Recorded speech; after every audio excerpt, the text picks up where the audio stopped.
અમદાવાદમાં રોડ ગંદકી અને રોગચાળાથી પ્રજા પરેશાન છે. ગોતા વિસ્તારના ચાણક્યપુરીમાં નાગરિકોને કડવો અનુભવ થયો છે. સ્થાનિક કાઉન્સિલરે ફોન ઉપાડવાના જ લોકોના બંધ કરી દીધા.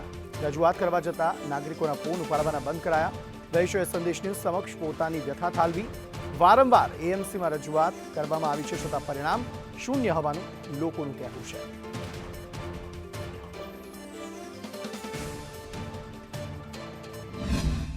અમદાવાદ શહેરની અંદર ખરાબ રોડ રસ્તા, ગંદકી અને ગંદકીથી થતી બીમારીના કારણે લોકો ત્રસ્ત થઈ ચૂક્યા છે. અનેક રજૂઆત બાદ પણ તંત્ર દ્વારા તેમની આ જે સમસ્યા છે તેનું કોઈ પણ નિવારણ નથી લાવવામાં આવી રહ્યું, જેને લઈને સ્થાનિકો છે કે જે કોર્પોરેશન સામે પોતાનો વિરોધ છે તે વ્યક્ત કરી રહ્યા છે. કેટલાક સ્થાનિકો સાથે વાતચીત કરીશું. આ ચાણક્યપુરી વિસ્તારની અંદર આ મુખ્ય સમસ્યા આપની છે. કઈ કઈ બાબતોને લઈને સમસ્યાઓ છે ને ક્યાં ક્યાં રજૂઆત કરી? એકચ્યુઅલી અમે લાસ્ટ અહીંયા મારા રોડ ઉપર ખાસા મહિનાથી પાણી ભરાઈ જાય છે, મચ્છરાઓ થાય છે, એના કારણે છોકરાઓ બીમાર પડે છે. એના કારણે અમે અહીંયા કોર્પોરેટરને જાણ કરી છે. લગભગ મહિના દોઢ મહિને તમે કોલ કરીને થાકીએ છીએ. એવું જ કહે છે કે આજે આવીએ, કાલે આવીએ, આજે આવીએ, કાલે આવીએ. લિખિતમાં અમે કાર્યવાહી બી કરી પણ એનો કોઈ જ રિસ્પોન્સ નથી આવતો. એના કારણે છોકરા બીમાર પડી રહ્યા છે. એનું કારણ શું? હવે અમે વોટ આપીને તો કર્યું, હવે એમની તો ફરજ આવે છે ને કંઈક કરવાની. બિલકુલ. શું કહેવું છે આપનું? કેટલા સમયથી આ સમસ્યા છે અને મુખ્ય સમસ્યા કઈ છે? રોડ રસ્તા કેટલા અંશે અહીંયા તૂટેલા છે?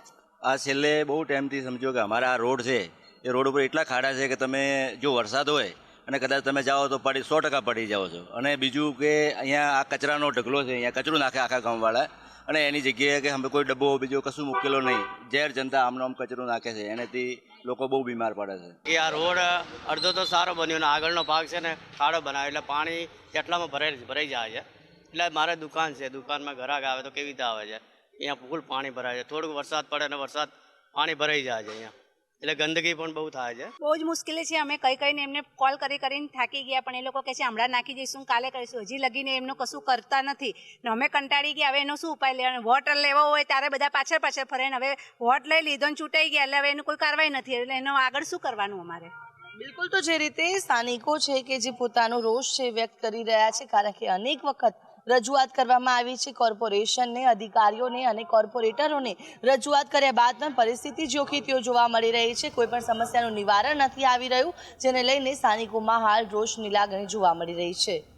કેમેરા પર્સન મનીષ વાણિયા સાથે આયુષી યાજ્ઞિક, સંદેશ ન્યૂઝ, અમદાવાદ.